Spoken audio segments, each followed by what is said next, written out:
So this week in Around the Coin, we have a special launch episode.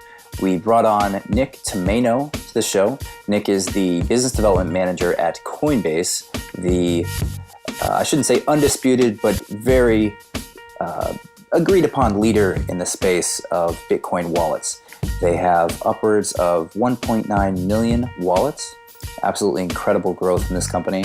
And they are releasing a tipping feature. This is the much attempted, never succeeded product of allowing people to seamlessly tip on the internet. So the idea is Coinbase is going to allow independent content contributors, independent curators, independent people to put this line of JavaScript. All you have to do is go to coinbase.com/tip, and you can get this piece of code, drop it on your website, and allow your listeners, your readers, your engagers, users, whatever it is, to donate to you. It's an amazing concept, and it goes back to the early, mid to late 90s.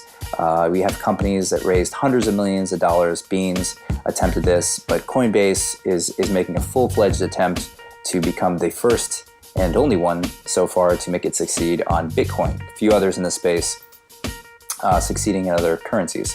So we speak to Nick about the launch. We talked to him about where they want to go with the company, where they want to go with this particular product. Us at Around the Coin, we are going to be early launch partners. So by the time you're listening to this, you will see a tip button on our website, aroundthecoin.com, and you can contribute if you so choose. And of course, we encourage you to do so. We make these podcasts out of love. There's no monetization strategy. So if you enjoy it, please donate on the site using Coinbase's new tipping feature. So I hope you enjoy. And of course, if you have any suggestions, leave them in the comment thread on Quora or send us an email, mike@aroundthecoin.com. Thanks again, and really, really great episode. Hope you enjoyed.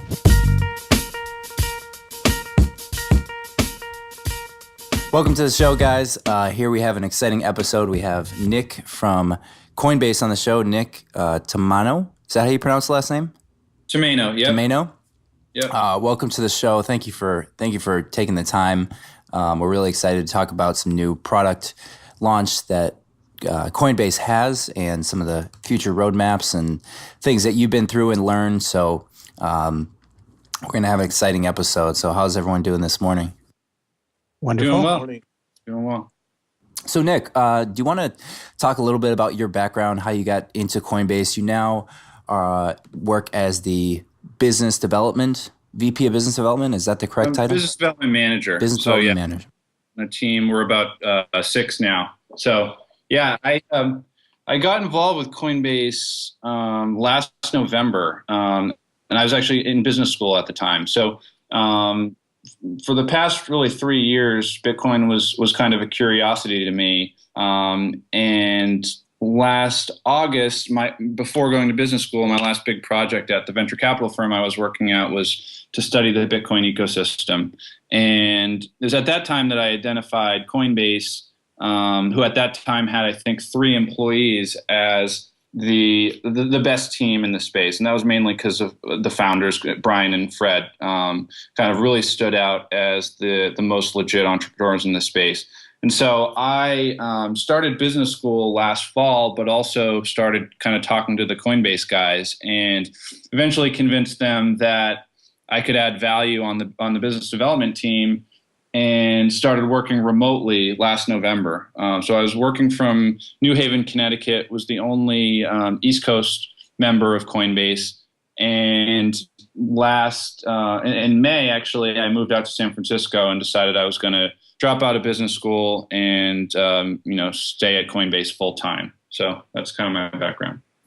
It's exciting. That's a good parlay into the business development division at Coinbase. Now, Yeah. when you joined, were they looking for someone, or did you feel like you kind of made your role happen in the company?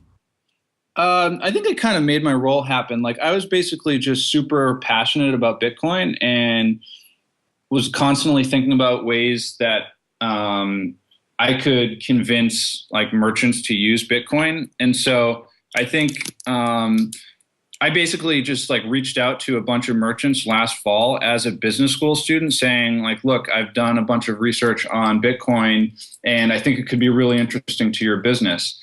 And do you want to talk about it? And I think maybe because I was a business school student, I wasn't like trying to directly sell them something. A lot of people talk to me, and some of our big merchants that are some of our highest volume merchants now were actually some of those that I initially reached out to last fall, like Fiverr and like Fancy and several other smaller ones as well. So that's kind of how I would just I think email Fred with ideas of merchants or introductions to merchants, and kind of convinced them that I was scrappy and that I could add some value. And that's kind of how I got involved. So you basically didn't have a job, reached out to these companies on behalf of Coinbase, got them business without even working as an employee, and eventually they had no choice but to hire you?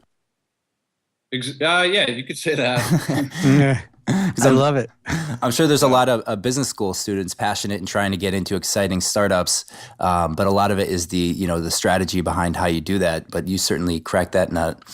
Yeah, it's surprising to me how many people are like uncomfortable just reaching out to someone. It's so easy to do, and I mean, it's got to be done the right way. But a lot of people, a lot of my classmates at business school, even I think, are just like comfortable, going on this fixed route and not like deviating and trying to make things happen for themselves. So I don't know. Nick, this is close to my heart because over the years, this is how I've done a lot of business. I mean, I remember, unfortunately, I can't say the company at this point, but I just went out and I knew that this company needed this particular merchant, signed them up, put it together. And it took about 6-8 months later for them to even discover what happened. And they contact me and say, "Are you working with us?" I go, "No, but hope to now." It's so that's an amazing journey. So when could you say your aha moment in Bitcoin took you by surprise? You're at Yale, you read about Bitcoin. What was going through your mind? I think. That's a tough one. I think for me, it happened when I started actually talking to merchants, and it made sense to me that there needs to be a efficient global platform for payments, and people think of Bitcoin first and foremost as a currency, and of course that's one aspect of Bitcoin. But to me, it was like more interesting as a payment network, and an efficient global payment network that money could be sent frictionlessly, and money could be received by merchants frictionlessly. And so it made sense, but it didn't really click for me until I started talking to merchants and like hearing about the pain points that merchants have receiving payments today. And so that's kind of, I think it was always a curiosity to me and something that seemed really cool and exciting. But it wasn't until I started like last fall reaching out to merchants and starting talking to them about pain points. And Nick, one question I have for you is what Yep. Was there any particular vision or selling point of Coinbase aside from the amazing quality of the founding team that sold you and got you extremely passionate about it? Do they have how do you describe their long-term vision? Where does Coinbase want to be in 10 plus years? Yeah, so I think what was really compelling to me is the vision of a platform built on top of a lower level protocol that makes the protocol easy to use for the masses. So you can think about TCP/IP being the lower level protocol for the internet, and then services built on top of that, like SMTP,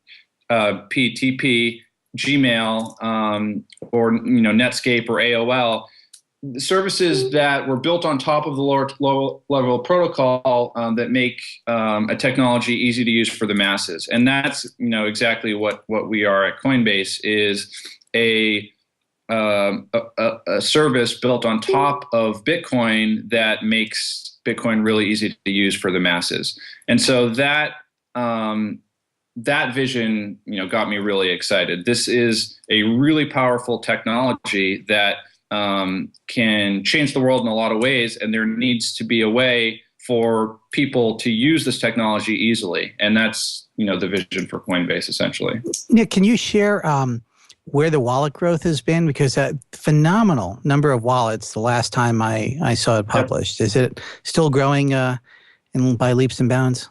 Yeah, we're growing really fast. I mean, we have just north of 1.9 million wallets, I believe. And when you think about January 2013, we had roughly 13,000, I think. So it's massive. So yeah, there's been really exciting growth over the past 2 years, and we really think we're just getting started. I mean, for consumers in the U.S., there's still not a clear reason to use Bitcoin, right? The vast majority of our users are owning Bitcoin for investment or speculative purposes, or because they believe in it.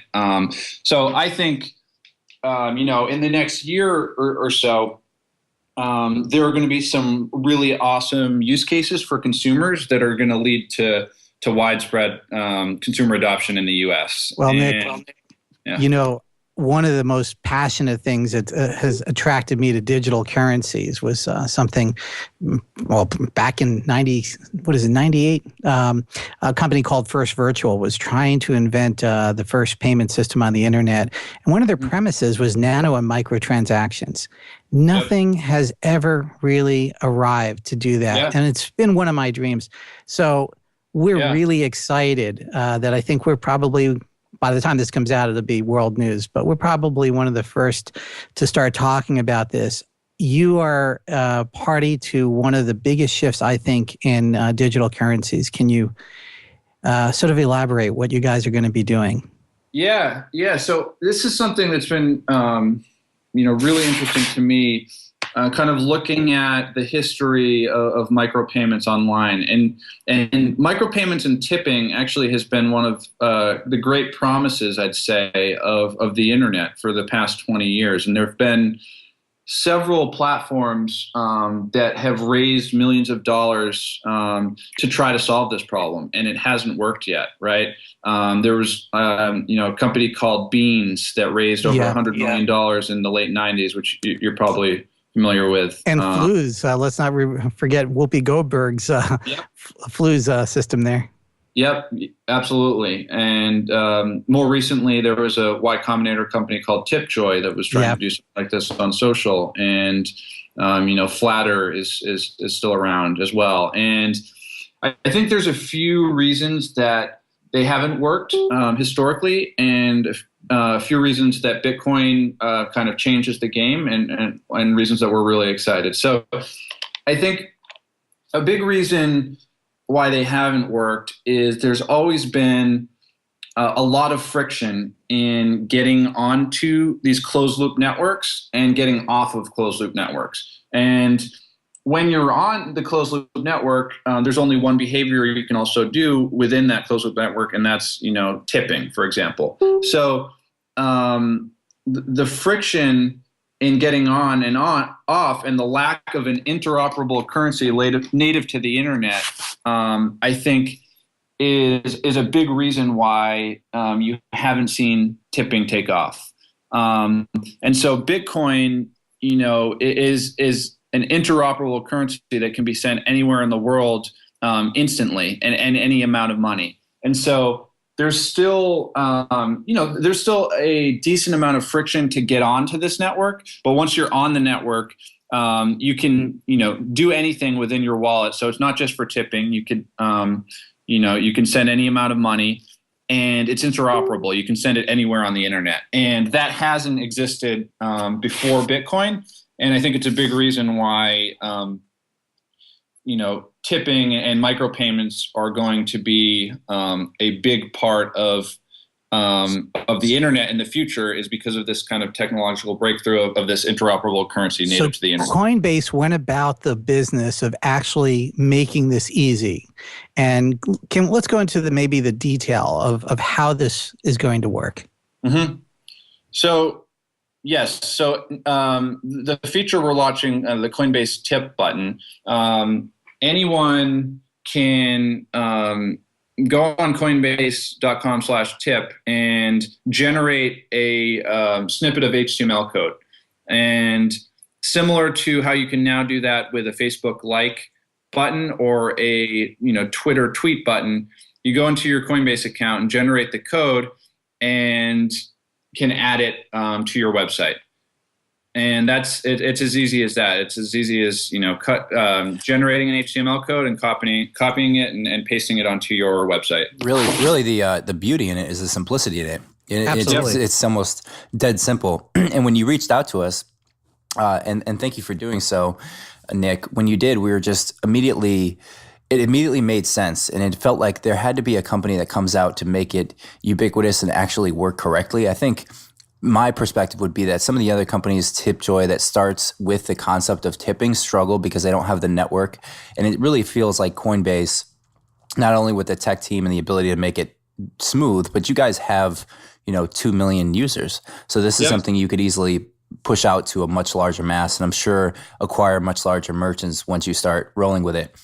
Yep. I mentioned the friction in kind of getting onto and off of a closed loop network, and that's one. Another thing is like the micropayments or tipping experience for the consumer. And a thing I'm really excited about our button is that any Coinbase user can opt into one click tip, and just like you can, click a like button, you can click the Coinbase tip button and tip 10 cents. And so you can, as a consumer, you can, choose the amount. So the default is 10 cents, but you can, adjust that to your liking.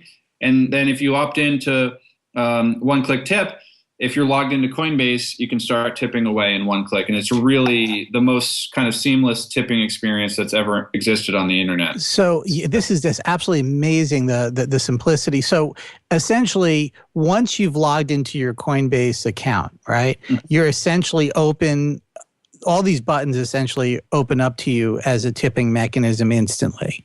Right. And if you're not logged in, you click on a button, and are you sort of authorize, or how do you get into it? You can log into your Coinbase account, or you can pay with another Bitcoin wallet. Interesting. So, but obviously that's a mechanical process of cutting and pasting. Yes. For the consumer. Yeah. So it's really, this feature, we want to make it accessible to anyone that wants to tip that uses Bitcoin can, but there's really a great experience and a big reason, if you're going to do this behavior a lot, to create a Coinbase wallet and to tip with your Coinbase wallet, because you can do it in one click. And beautiful. And that's, that barrier historically of entering, credit card information or, things like that has, I think, been a big barrier for why, tipping hasn't worked to date, really. And so the ability to, be logged into your Coinbase account and start, tipping in one click anywhere on the internet that has this button, I think is pretty exciting. So it is very exciting. Yeah, it is. I know you guys have this tip button on your podcast right now, so definitely encourage anyone listening to try it out. Yeah, Nick, I have to say, I think it's just a barrier to entry, especially with credit card. So where does Coinbase look at this from a project perspective? What is the optimal output? Where do you guys look at it and say, this is going great? Or, say a year down the road, you're like, this is just really not working. We need to shut it down. Is it something that you guys look at as putting into the world just because of the benefit of it being there? Or is there a monetization strategy behind it? Does it acquire users to then, jump into other products? How do you guys sort of think of the business behind the launch? So I think as a BD team, we're spending a lot of time thinking about what are consumer behaviors that are possible with Bitcoin that aren't possible with existing infrastructure. And tipping, as you guys know, is obviously one of those, right? You can't tip with PayPal. You can't tip 10 cents with PayPal or with credit cards because the fixed fees associated with those payments are such that it doesn't make economic sense, right? There's generally a 15 to 30 cent fixed fee. So Bitcoin, fundamentally enables this new consumer behavior, much like, the internet enabled a new behavior of search, right? So we're really excited about this new behavior, and we just want to, make it easy for both content creators to get paid and consumers to start this behavior. And so we hope that content creators get really excited about this and start adding it to blogs and podcasts and websites and all types of different content online. And so we're going to be watching how many of these content creators are using the button, what types of content creators are using the button, and we have ideas on what types, but we really want to just put this product in the wild and then see how it's adopted. And so we're going to be looking at both the use of the button from the consumer perspective, and also obviously how many of content creators are using it. I can think of a lot. Man, I've been thinking about this for a very long time. Nick, a question. Let Faisal go. Go ahead. Okay, I had a quick question. If it does take off, how do you see it positioning yourself with the Yep. with the content creating sites like Pinterest or Facebook or Scoop It? And are you looking at these platforms and sort of, because I know Facebook is going to be a huge thing if it could possibly have a tip button over there. Yeah, absolutely. I mean, so I think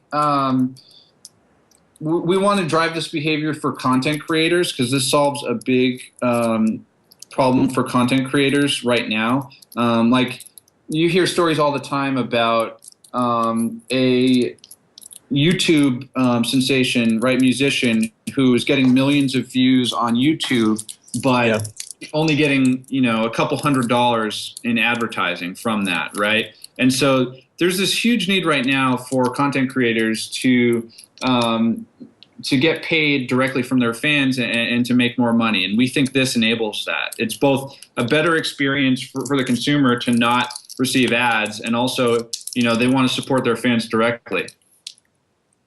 Perfect. Now, do you see? So you see this embedding into a YouTube comments section as a start? Do you see any blocking from Google, or is it 100% compatible at this point? I use the example of YouTube, but I think a lot of content creators simply want to move off a platform like YouTube and onto either a new platform that. Bitcoin micropayments is the model, or their own site. And so right now you're seeing, this tipping behavior on ChangeTip, where you can tip in the comments. And I think that's really cool. But I think, there is a chance that YouTube and these platforms, ban this type of behavior, and it's going to need to come long term from direct integrations. And I think it definitely makes a lot of sense for YouTube to integrate. Although the reality is that their business model is advertising, right? And they have millions of dollars in advertising, and so I don't know. If it were up to me, I'd just embed the YouTube video on my homepage on WordPress, and then just put the button right below that. Absolutely. I may not get the traffic, but I will definitely get my loyal fans coming over there. On my website. I have a question. I haven't seen the user interface yet, but is there a possibility to make it a reoccurring transaction? Could I donate 10 cents at X number of times per year? So you can do that within. We have recurring payments on Coinbase, so But it's you would not have to within jump back. You would have to jump back into the Coinbase wallet to do that. You couldn't do it. Exactly. Yeah. There's no I would. payments within the tip button. I would assert that it's something you want to think about. The ability to not only tip, but to make that tip X number of times, or obviously I also think adjusting the amount of the tip in real time. So I would think the action would be you click the button, a little box pops up, you have a default amount, and then you can put an X number of times. That would be just amazing in my view. So where do you see this going? I mean, do you see it you're doing it organically, you see it taking a life of its own, or are you going to be guiding it in some way, talking to partners and content platforms? Yeah, I mean, so I think a little of both. Like, we're excited to just get it in the wild and see how it's being used. But we're also, going to be driving partnerships. And, I've talked to a lot of big publications who are really excited about this. But they really just want to see, because, the model's not proven out yet. They want to see some data. And so I think, we're going to get this in the wild, and we're going to see how this behavior takes off, and then I think we'll have some data points to bring to the big publications of the world, and I think we'll see some big publications and media outlets, and as well as platforms using this. It does feel, Nick, one of the things I think a lot about is the downturn of the media publications. The newspapers try to transition online, and they're ultimately failing.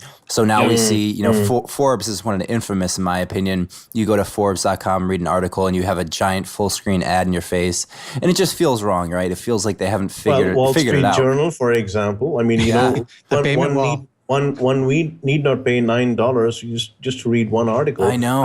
I'd gladly pay 10 cents just to read the article. And absolutely, I wonder, I'd pay Nick, 20 cents. Could there 50 be? Cents. So this is one idea, and I'm not sure how this fits in. But could I set maybe this is a tip, maybe it's a required payment, or a combination depending on the publication. Could I set a time on site? So basically, as a viewer, just like as a watcher of TV, the value to me is the time on site. So if I'm reading an article on Quora, or I'm reading an article on Forbes or Wall Street Journal, could I set my value? So I'm willing to pay X Bitcoin per minute that I'm on a site reading an article. So, 0.0001. That's exactly my view about reoccurring but that's being too micro. But traditionally, what you get is look at it from the amusement parks. They have a day pass. You don't get an hour pass. You don't get a 7-minute pass. You want to come in, take a day pass. It'll last 24 hours. But it would really just add it up. So you could have Bitcoin per hour, but then you're on there for even the 4-minute article you read. You essentially get charged for it, and then you get a bill at the end of the month. Absolutely, yeah. I think you're on something there for sure. I mean, we're thinking a lot about this, and this is more of a longer term application of Bitcoin micropayments. But if you think about, I like to use this example. If you think about Facebook right now, they make roughly $8 per user per year in advertisements, right? And a lot of people get more value than that from Facebook. I certainly do, and would be willing to pay a little more on an on-demand basis, right? So what if, like you said, if you could you pay Facebook, X amount of Bitcoin for every second you're on the site, and at the end of the year, if I'm getting a lot of use out of it, Facebook may make $16 from me instead of $8 or something like that. So it's both a better consumer experience because I don't have to, suffer through ads, and it's also better for Facebook because they're making more money off me as a user. So I think that's definitely it's almost like you could even take companies that I saw this. It was an analogy for Spotify. Spotify wanted to go and raise $100 million. Essentially, what they could do if the infrastructure was set up is they could just ask all their users to contribute, and they would exchange, micro bits of stock for each donation or each purchase of the company. So you can almost raise a huge amount of money for companies that have these mass consumer brands. Yep. And this would be different, but in the same alignment of microtransactions or micro exchanges. Yeah. But my question is Coinbase targeting for the official launch date some very influential customers, launch customers, your anchor customers? Faisal, be Like, honest, you care about Quora. I do You a would lot, make a but ton. I think Brian would make more than it. Brian's a Quora credit millionaire, Yeah. I don't know what to do with it. I I give it know. away. It So keeps coming back. no, don't give it away. Remember what happened with Bitcoin in 2009? Oh my Yeah. God. Just hold on to it. But the thing is, if you have publications like Forbes, like Business Yeah. Insider, Yep. Huffington Post. So these are organizations where I can really do without an ad. Wall Street Journal, and just go and read content. And Yep. I would not even think twice about clicking something that would just instantly deposit, let's say 5 cents, 2 cents, 10 cents, whatever not the number may be, and boom, I'm right there inside. Are Yeah, you guys no, doing something? Are you guys doing something like this for the launch?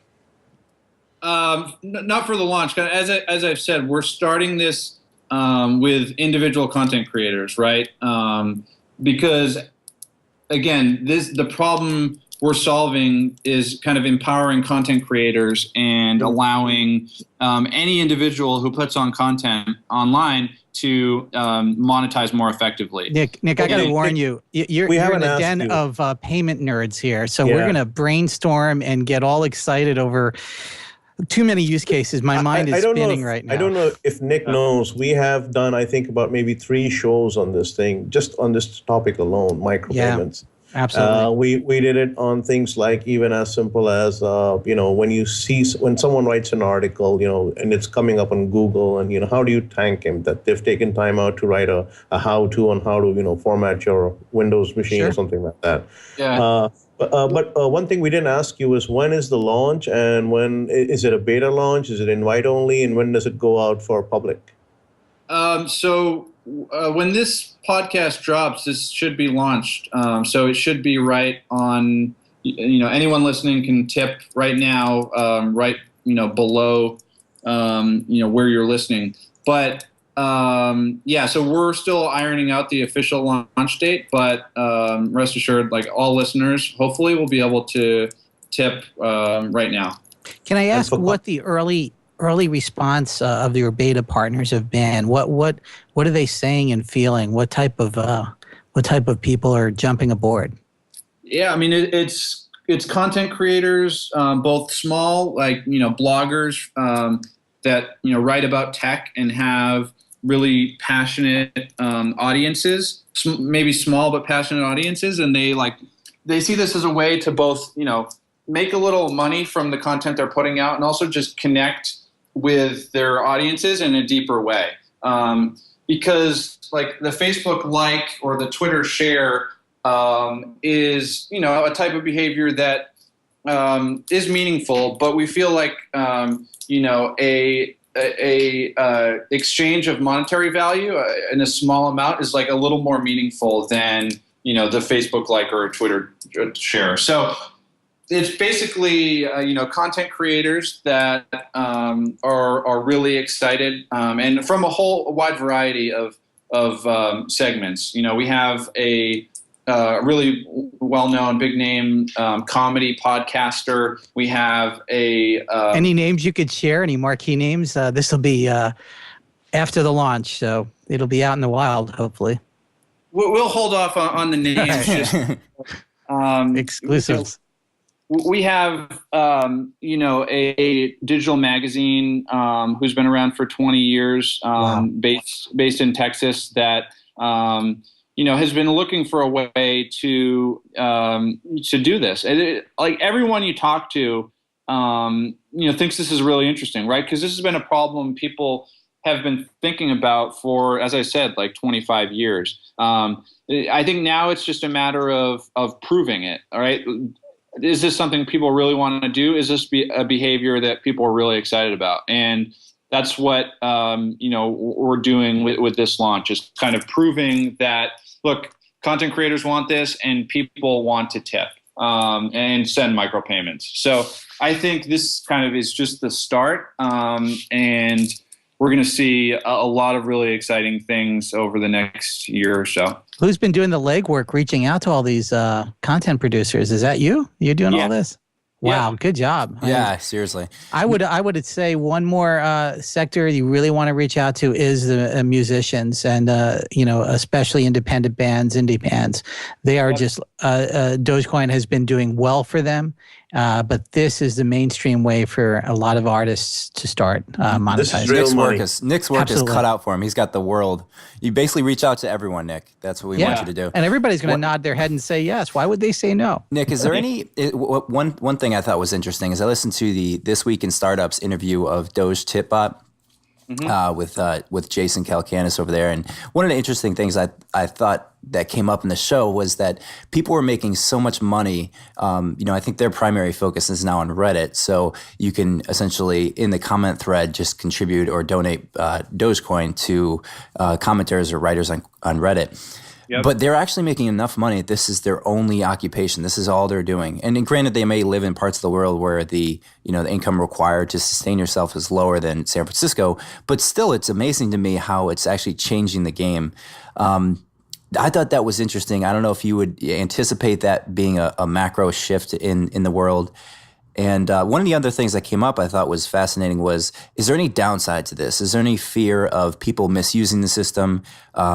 Could, a year in the future, we're like, wow, this percentage of the market, credit cards come out, everyone loves them, but then there's a segment of the market that misuses them, there's fraud involved.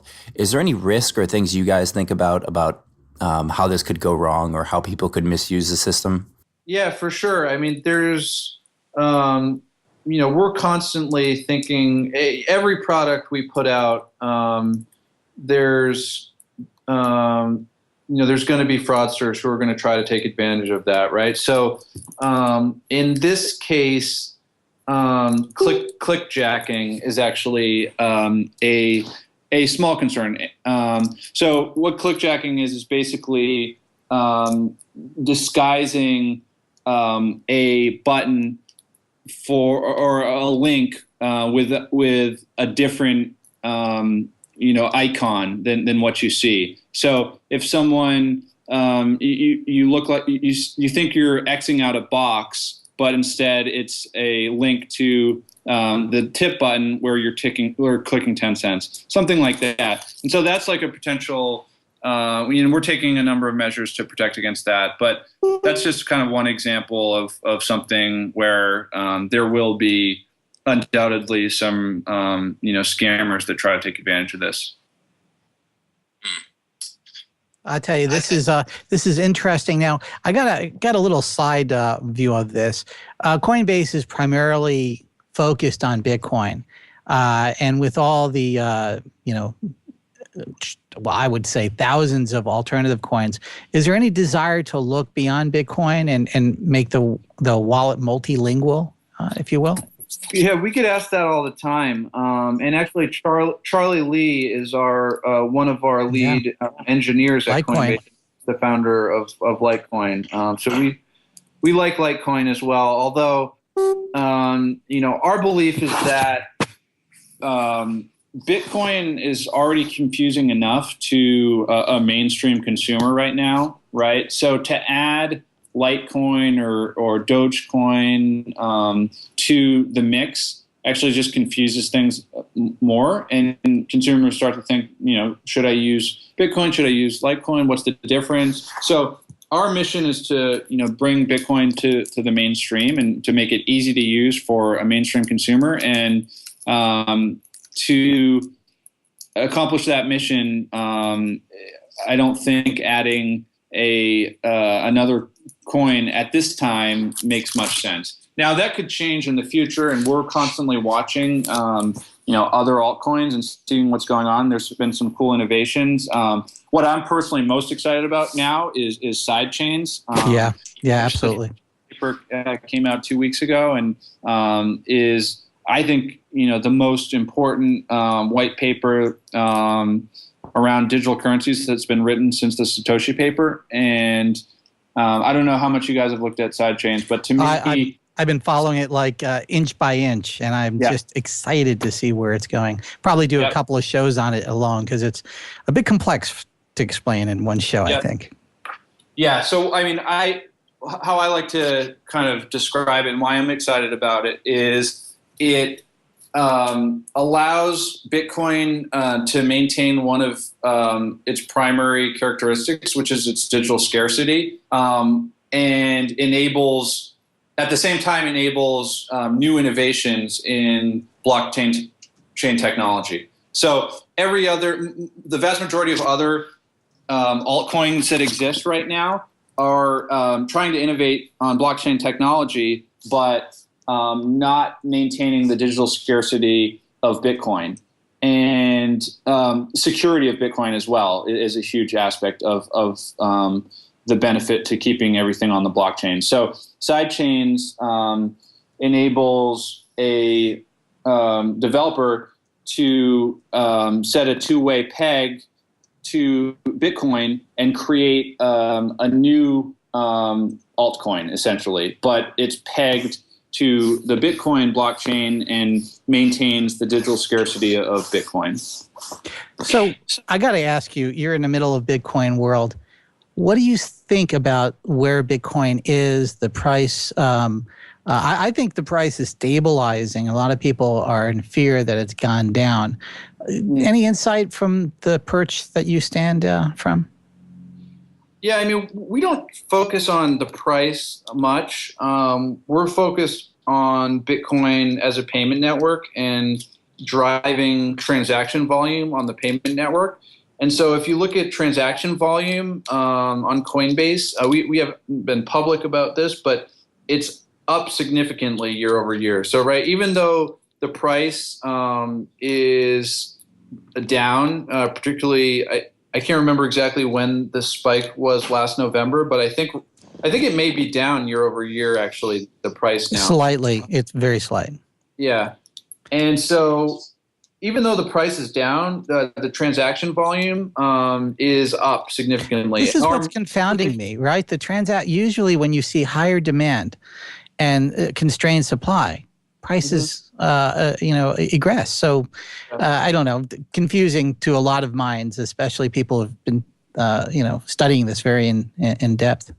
Yeah, but if you look at the price of Bitcoin, in the 5+ years of its existence, there's been 3 now, I guess, bubbles that have led to rebuilding periods and then higher highs, right? So you had in 2012, you had a bubble from 0 to 30 and back down to 2.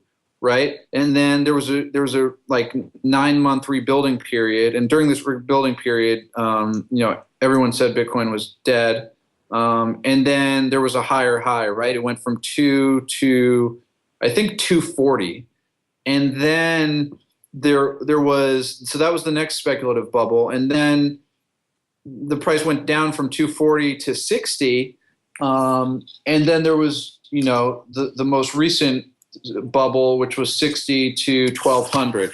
And so now we're in another, I think, rebuilding period where it went from 1200 to now right around 350. And I think, there will be another catalyst in the coming months that will, lead to another, bubble that will be a higher high. So that's kind of, although as a company, we don't think about the price much at all. Obviously, as someone in Bitcoin personally, I think about the price, and that's kind of how I think about it. Makes a lot of sense. I think it's really exciting. I can't wait to see how this turns out. It does feel like the world is your oyster, but there's so much to be discovered yet. So, Nick, I want to thank you so much for coming on the show. We can wrap here, and we'll push this out just as you guys release. So by the time the listeners are digesting this, hopefully they'll be able to jump on Coinbase.com/tip. Is that correct? That's right. Yep. Drop it. So any independent content creators, you're definitely going to want to throw this on your site. It's going to make you money and make you known and set you as a leader in your space. Yep. I say, why not add a tip button? Why you not? lose nothing. You Why only not? gain. Yeah, absolutely. And Nick, we'd love to have you circle back around after you've had a couple of months or so of this under your belt, and would love to hear the feedback of the growth, because I think you're on a rocket ride. This is amazing stuff. Awesome. Well, thanks a lot, guys, for having me. Yeah, I really appreciate it. Appreciate you guys being one of the early podcasters to use the button, and we're excited. We're excited about this. So definitely look forward to being in touch with you guys. Definitely. Thank you. Thank you very much. Bye bye. All right. Thanks, guys. Bye.